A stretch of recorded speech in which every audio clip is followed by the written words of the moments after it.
Bon, on revient pour un concept que vous avez plutôt bien aimé, qui vous permet de découvrir des films ou des séries. C'est simplement les petites découvertes du mois, voilà. Et là, on va faire les découvertes du mois de juillet. Du coup, le concept est très simple, on va vous parler d'un film ou d'une série chacun qu'on a série. découvert ce mois-ci pour la partager avec vous tout simplement et vous la faire découvrir. Mais avant ça, on n'oublie pas de s'abonner, ça fait toujours plaisir.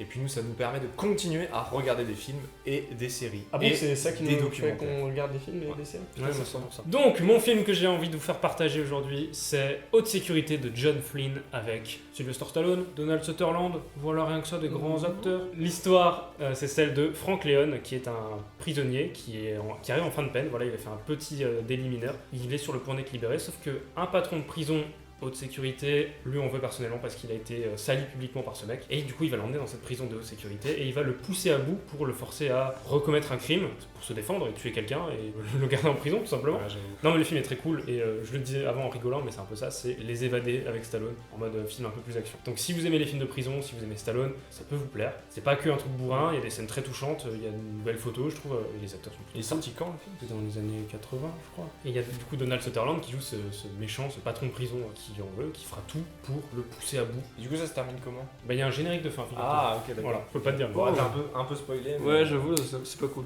mais, Non. c'est dur. Ça. En tout cas voilà, moi je l'ai vu il y a pas longtemps, j'aime beaucoup Stallone, j'aime beaucoup ses films, même si sont pas tous bien. On peut être honnête Non, avec ça. alors Stallone, si on peut vite en parler, c'est vrai que c'est un acteur qui parfois il fait des films de ouf, des chefs-d'œuvre et tout, et parfois il va se trouver dans des films très merdiques. Il s'en fout un peu. Tant que l'histoire lui plaît, il a dit, il le fait. Après, étonnamment, c'est toujours les mêmes styles.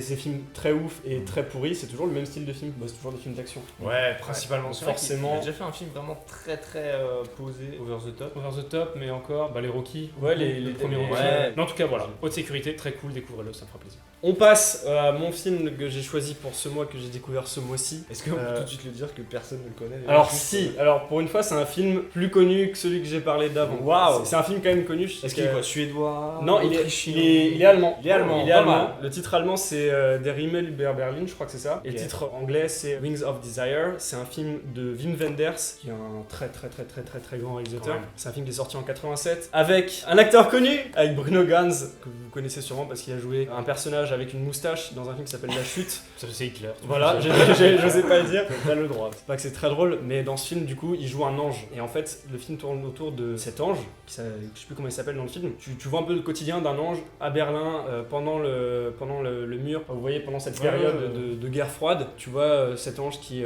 arrive à écouter les gens et tout. Et à un moment, il tombe amoureux. Voilà, c'est assez touchant, c'est très beau. Et Wim Wenders, il a une réal du grandiose un peu. C'est le mec qui a fait Paris, Texas, qui est un de mes films préférés ever. Vu que Berlin, à cette époque-là, c'est des grands bâtiments, des terrains vagues, des murs partout. Du coup, t'as souvent ces plans où t'as le petit personnage en tout petit, avec Ah, un c'est truc cool. immense et tout. Du coup, le film est en 87. Film en Ça veut dire 87. que ça a été filmé vraiment Ouais. sur les conditions. Oui, de- ça a été du- filmé Donc, à les Berlin. paysages que tu vois, c'est vraiment le mur et c'est vraiment. Ouais, par rapport à ça, vu que ça a été filmé à Berlin, les anges, du coup, ils entendent les pensées des gens. Mhm. Et quand ils entendent les pensées des gens, les gens, ils ont tous les mêmes trucs, mais de manière différente. Tu sais, ils sont très anxieux. Ils pensent beaucoup à leurs problèmes, au fait qu'ils sont séparés les uns des autres, parce qu'on a la vision de ceux de l'Est et ceux de l'Ouest. Il y a un truc touchant, parce que t'as ce côté très documentaire, enfin, t'as un truc historique, et truc très cool, c'est ça que j'aime bien dans les films. Dans les films, genre. Dans les films, là ça me fait penser à Inglourious Bastard, dans le côté où t'as dans le film du coup des Allemands, parce que ça se passe à Berlin, mais t'as aussi une troupe de cirque itinérante qui parle français, du coup ils parlent français, ils pensent en français, ce qui est très drôle, parce que tu vois vraiment, Ok. enfin c'est logique, tu vois. Mhm. T'as même un acteur américain dans le film, qui joue un acteur américain, qui parle allemand, parce qu'il est en Allemagne, mais il pense en anglais, tu vois. Ok. Et Ça, est-ce c'est que ton film se termine comme Souhaite Florian avec un générique aussi? Ouais. Ah, Oh putain, ils ont point commun. Ouais, vous avez un point Voilà. commun, c'est déjà pas mal. Eh bien, c'est à mon tour, si vous me laissez la parole, parce que ça parle beaucoup, mais maintenant c'est à moi. Donc, je vais recommander, non pas un film comme la dernière fois, enfin, bah non, je vais pas recommander de film, la dernière fois j'ai recommandé une série, donc j'avais direct cassé le concept. Là, je vais continuer, je vais recommander une série, parce qu'en ce moment, j'ai pas le temps de voir de film. Voilà, je suis trop busy T'es trop buzzé. en train de. Voilà, de. C'est vrai qu'un film c'est beaucoup plus long qu'une série. Ouais, c'est débile. Ouais, je vais recommander la série Upload, série disponible sur Amazon Prime. La série où du coup il y a eu quand même 5 ou 6 réalisateurs, donc moi je vais pas tous les citer, mais les deux acteurs principaux c'est Robbie Amell et Andy Allo. En tout cas cette série est vraiment très, je dirais, loufoque. Au tout début c'est vrai que j'ai un peu eu du mal à accrocher, je dirais pas que c'est la série genre oufissime, mais c'est un truc assez parodique. Ça va être dans le futur, dans un futur assez proche, des gens qui, quand ils meurent, ils sont uploadés dans un espèce de monde virtuel. Bah, du coup, ils peuvent vivre à vie dans ce monde virtuel et c'est géré par des anges, non pas les anges de ton film, non pas les anges de la télé-réalité, mais des anges qui en gros leur métier c'est simplement de telle à telle heure, ils vont bosser dans leur bureau et en fait c'est un peu le SAV de ce monde virtuel et dès que tu as un souci dans ce monde virtuel tu dis voilà, t'appelles ton ange, il vient et il t'aide. Et il va y avoir une petite relation qui se crée entre le personnage principal qui décède et un des anges justement, ils vont avoir un petit rapprochement, j'en dirais pas plus. En tout cas, cette série est plutôt drôle parce que c'est plus une comédie qu'autre chose. Et il y a pas mal de concepts, vu que c'est le futur, il va y avoir un truc qui me fait mourir de rire, c'est une combi pour les gens qui sont en vie pour pouvoir intégrer le monde virtuel et pouvoir ressentir ce qui se passe. Donc, c'est-à-dire que c'est de la VR poussée. Et en fait, ce qui est oufissime et c'est très très bien fait, c'est que cette combi est utilisée pour des pratiques sexuelles, bien évidemment, parce que les gens, des gens qui sont en couple, quand un des deux meurt, et ben au moins ils peuvent se retrouver et faire l'amour. C'est un peu bizarre. Ah, c'est bizarre ça. Et du coup, en fait, ce qui est très très drôle, c'est que on a du coup l'acteur et l'actrice qui jouent. On a la scène dans le monde virtuel où tu les vois, ils sont dénudés, ils font l'amour, quoi, voilà.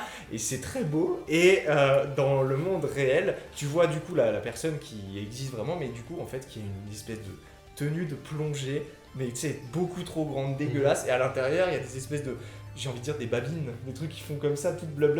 Et en fait, ça t'explique que c'est censé te faire les sensations. Et tu la vois, elle rentre dedans et elle trouve ça dégueulasse. Et en fait, tu la vois dans la baignoire et elle est genre comme ça, elle fait et elle fait l'amour, mais c'est peut-être le futur de la réalité virtuelle. Bon, en tout cas, voilà, moi je peux que vous recommander cette série qui, je tiens à le dire dans les recommandations, la mienne est disponible gratuitement. Oui, mais heureusement que t'es là. Légalement sur Amazon Prime, parce que vous deux, à part aller dans vos bibliothèques, on peut pas vraiment trouver les films. Sur YouTube, vous achetez le film ou vous louez 2 €. Oui, la vidéo, c'est vrai. Comme d'habitude, ce sont nos recommandations. Si elles vous ont plu, si vous les avez déjà vues, dites-le dans les commentaires. Si vous voulez découvrir, venez nous dire ce que vous en avez pensé une fois que c'est fait. Et vous aussi, si vous avez des recommandations pour nous, parce qu'on est friands de ce genre de nouveautés. Vous l'avez compris, du coup, je regarde des séries en ce moment, donc n'hésitez pas. Bah, c'est tout ce qu'on pouvait dire sur les petites recos. N'oubliez pas de vous abonner parce qu'on arrive bientôt aux 4000. C'est faux, pas tout de suite. D'abord les 3000. D'abord les 3000. Ah oui, c'est vrai, d'abord ça sortira. Peut-être qu'on les a déjà, peut-être pas. On sait pas, on verra. Nous on repart pour de nouvelles aventures.